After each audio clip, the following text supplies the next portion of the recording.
बहुत बहुत स्वागत है आप सभी का मेरे इस यूट्यूब चैनल में। आज हम लोग जो है ये इतिहास की बहुत महत्वपूर्ण टॉपिक को देखने के लिए जा रहे हैं और इसमें लगभग बहुत सारे लोगों को कन्फ्यूजन होता है और ये है बीसी और एडी। ठीक है, यहाँ पे जो कन्फ्यूजन होता है मैंने कुछ लिखा है उसको, जैसे बीसी और एडी क्या है। ठीक है, बीसीई तथा सीई क्या होता है, इसके बीच में क्या अंतर है, साथ ही साथ ईस्वी और ईस्वी पूर्व में क्या अंतर है। ठीक है, ईस्वी पूर्व ईस्वी इतिहास जब हम लोग पढ़ते हैं तो देखते हैं कि कुछ में ईस्वी लिखे हुए हैं, कुछ के ब्रैकेट में ईस्वी पूर्व लिखे हुए हैं, तो ये भी समझने में नहीं आती है। तो आज ये सारे कंफ्यूजन को दूर करेंगे। साथ ही साथ और भी कंफ्यूजन होते हैं। मान लीजिए जैसे हम जानते हैं कि सिंधु घाटी सभ्यता 2500 ईस्वी पूर्व ऐसे लिखा हुआ, तो ये आज से कितने साल पहले थी, इसको कैसे हम लोग काउंट करेंगे। गौतम बुद्ध का जन्म 563 ईस्वी पूर्व, तो गौतम बुद्ध का जन्म आज जहां हम जिस डेट में खड़े हैं यहाँ से कितने साल पहले हुआ था। साथ ही जैसे मुगल वंश की स्थापना 1526 ईस्वी में। ठीक है, तो पानीपत की पहली लड़ाई 1526 में हुई थी, तो यहाँ पे ईस्वी आ गया। अब इसमें हम कैसे बताएंगे कि इसकी स्थापना आज से कितने साल पहले हुई। इसी तरह से 1857 की क्रांति 1857 में हुई। अगर कोई पूछ ले आज से कितने साल पहले तब, तो इन सारे प्रश्नों का जवाब हम लोग जानते हैं। तो चलिए चलते हैं अपने मेन मुद्दे पर।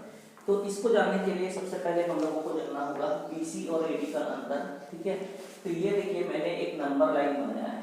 मैथ्स में लगभग आप लोग 5वां 6ठे क्लास में ये सब पढ़े ही होंगे। नंबर लाइन में बीच में यहाँ जीरो लिखते हैं, जीरो से इस साइड में जब हम चलते हैं, ठीक है, जीरो से जब हम लोग इस साइड में चलेंगे इस तरह से, तो नंबर जो होते हैं ये पॉजिटिव नंबर होते हैं, 1 2 3 4 ऐसे करके 10 तक। ठीक है, या इससे आगे भी हम लोग और बढ़ सकते हैं इन्फिनिटी, जहां तक अनंत तक। ठीक है, और ये जीरो से जब हम इस साइड में चलेंगे बाएं और, ठीक है, तो इस साइड में जब हम लोग चलेंगे तो इधर नंबर्स क्या होते हैं, नेगेटिव होते हैं। ठीक है, ऋणात्मक होते हैं, -1 -2 -3 -4, इस तरह से इन्फिनिटी अनंत तक हम लोग जा सकते हैं। ठीक है, तो बस यही चीज है बीसी और एडी का भी डिफरेंस।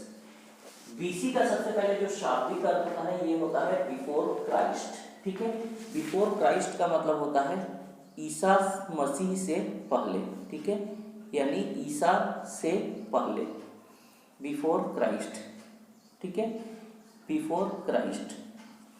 इसको समझने के लिए अभी हम लोग मान लेते हैं कि ईसा मसीह का जन्म जो है ये कहां पर हुआ। ईसा मसीह का जन्म जो है ये 0 में हुआ है। ईसा मसीह से जब हम इधर लेफ्ट की तरफ बढ़ते हैं, ठीक है, इस तरफ बढ़ते हैं, तो इस तरफ की जो भी तिथियां होती हैं उनको हम लोग लिखते हैं बीसी या ईसा से पहले। इसके लिए एक और शब्द, ठीक है, यानी इधर को हम लोगों ने क्या लिखा, तो इधर वाले डेटा को हम लिखते हैं बीसी। ठीक है, यानी बिफोर क्राइस्ट, यानी ईसा पूर्व।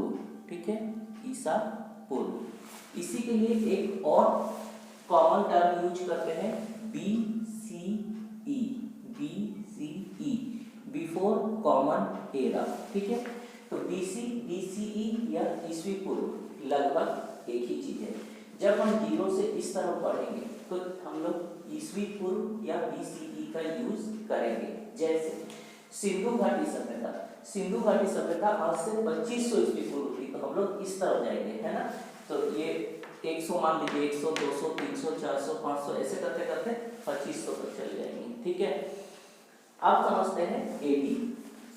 तो एडी का अर्थ जो होता है, ये एडी का अर्थ होता है आफ्टर डेथ। आफ्टर डेथ मतलब ईसा की मृत्यु के बाद। तो क्या ईसा मसीह का जन्म भी 0 में ही हुआ और इसकी मृत्यु भी 0 में ही हुई? नहीं, ऐसी बात नहीं है। अभी मैं इसकी जन्म मृत्यु की तिथि भी आपको और क्लियर कराऊंगा, लेकिन फिलहाल आप समझ लीजिए कि एडी मतलब ईसा के बाद। तो ईसा के बाद हम लोग काउंट करते हैं ऐसे 1 2 3 4 ऐसे करके। ठीक है, तो इसे हम लोग कहते हैं एडी, आफ्टर डेथ। इसका एक और अर्थ होता है एनो डोमिनी। ठीक है, एनो डोमिनी। एनो डोमिनी का मत का जो सामान्य अर्थ है, ये एक लैटिन भाषा का फ्रेज है। इसका अर्थ होता है हमारे प्रभु के वर्ष में। तो चूंकि ये ईसा मसीह के बाद का समय है, इसीलिए ये ईसा के वर्ष में प्रवेश आप कर रहे हैं। ठीक है, इसी को हम लोग हिंदी में ईस्वी लिखते हैं। ठीक है, हिंदी में इसी को कहा जाता है ईस्वी, या और एक टर्म इसके लिए यूज होता है CE। CE का अर्थ होता है कॉमन एरा। ये था BCE, बिफोर कॉमन एरा और ये होगा CE। ठीक है, तो इतना अगर आपको समझ में आ गया है तो कोई परेशानी नहीं है। यानी देखिए ईसा के जन्म के पूर्व की घटनाओं को हम लोग लिखते हैं ईसी पूर्व और ईसा के जन्म की बाद की घटनाओं को लिखते हैं हम लोग ईसी में। ठीक है, अब एक कंफ्यूजन एक एक करके क्लियर करेंगे। BC-AD, BCE, CE और ईसवी और ईसवी पूर्व में अंतर समझ में आ गया। BC मतलब बिफोर क्राइस्ट, ईसा के पहले। जो डेट माइनस में लिखे हैं वो BC होते हैं, जो डेट प्लस में लिखे हैं वो AD आफ्टर डेथ या एकोनॉमी होती है। BC वाले डेट को ही BCE बिफोर कॉमन एरा और AD वाले डेट को CE यानी कॉमन एरा हम लोग कहते हैं।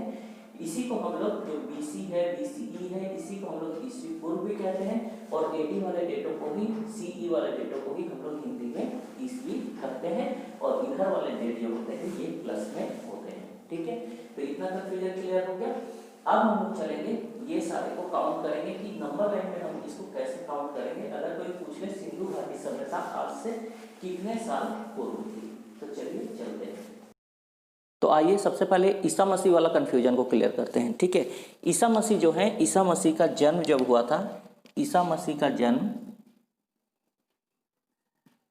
4 ईस्वी पूर्व को हुआ था। ठीक है, और ईसा मसीह की जो मृत्यु है ये मृत्यु 30 ईस्वी के आसपास हुई है। ठीक है, यानी ईसा मसीह का जन्म जो है ये यहाँ पर कहीं हुआ होगा। ये 100 है तो यहाँ से अगर आएंगे तो यहाँ 4 एक, जैसे हम मान लेते हैं 1 2 3 4, इस आसपास में ईसा मसीह का जन्म हुआ होगा, इस आसपास में जन्म हुआ होगा और मृत्यु जो है ये 30 ईस्वी, तो यहाँ से लगभग ये सब आसपास में इनकी मृत्यु हुई होगी। अब ईसा मसीह का अगर हम लाइफ स्पेन यानी कि उनका जीवन काल निकालेंगे तो इनको जोड़ देंगे तो 30 और 4 जो हो गया ये 34 वर्ष। यानी जब ईसा मसीह की मृत्यु हुई थी या उनको क्रूस पर टांगा गया था तब उनकी उम्र जो थी ये लगभग ये थी। लेकिन चूंकि इसको बनाना था टाइमलाइन, इसीलिए हम लोग ईसा मसीह का जो पॉइंट है इसको हम लोग 0 पर रख लेते हैं। ठीक है, तो ये एक मानक है, वास्तव में ईसा मसीह का जन्म और मृत्यु 0 में नहीं हुआ है। ठीक है, चलिए अब हम लोग समझते हैं ये BC वाले डेट यानी ईसवी पूर्व वाले डेटों की गणना हम कैसे करते हैं। अगर कोई पूछे आपको सिंधु घाटी सभ्यता आज से कितने साल पहले थी, तो सबसे पहला काम आप ये करेंगे, आज का डेट लिखें। आज का डेट क्या है, तो आज है 2021। सिंधु घाटी सभ्यता का डेट क्या है, 2500 ईस्वी पूर्व। ठीक है, अब क्या करेंगे, इसे हम जोड़ देंगे। क्यों जोड़ेंगे, क्योंकि देखिए हम यहाँ पर कहीं होंगे, है ना। अब इतना तो होगा ही और इतना से फिर हमको 2500 साल पहले जाना है, तो इन दोनों को हम क्या करते हैं, जोड़ते हैं। तो जोड़िए,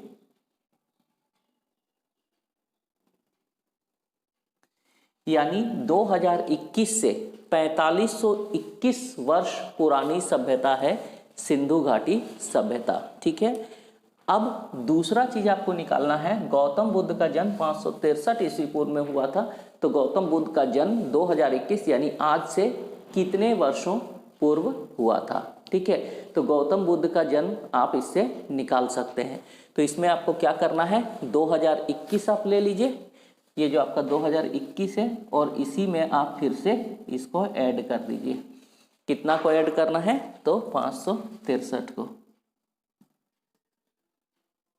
ठीक है, जोड़ दीजिए।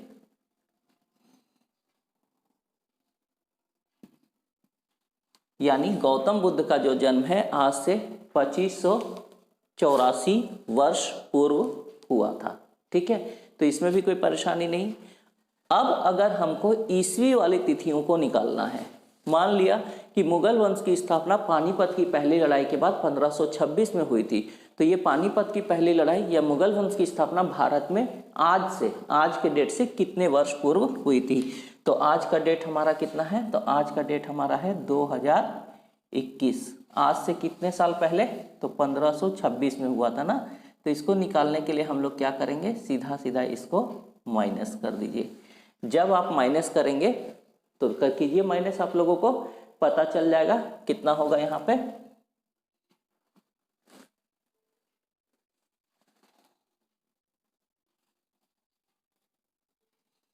तो ये हो जाएगा 495 वर्ष, यानी कि आज से 495 वर्ष पूर्व जो है ये भारत में मुगल वंश की स्थापना हुई थी या पानीपत की पहली लड़ाई लड़ी गई थी। ठीक है, तो इस तरह से ये सारे प्रश्नों का आपको आंसर मिल जाएगा। अब ये लास्ट वाला प्रश्न 1857 ईस्वी की क्रांति।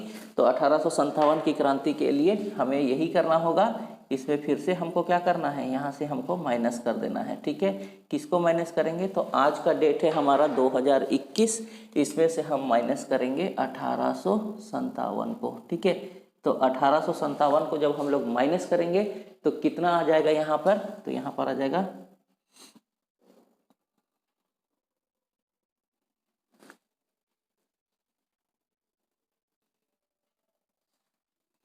100, सॉरी यहाँ रॉन्ग हो गया है,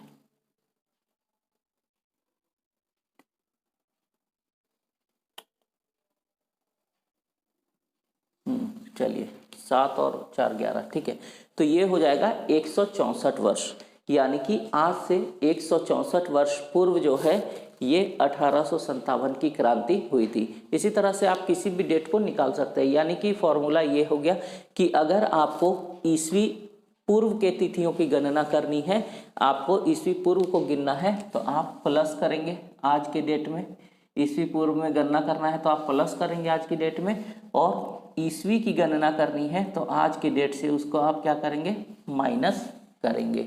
तो उम्मीद है आपको BC AD BCE CE और ईस्वी पूर्व की तिथियों का जो अंतर होता है ये आपको पता चल गया होगा, और इतिहास को आप पढ़ेंगे तो अब आपको कोई कन्फ्यूजन नहीं होगी तिथियों की गणना करने में।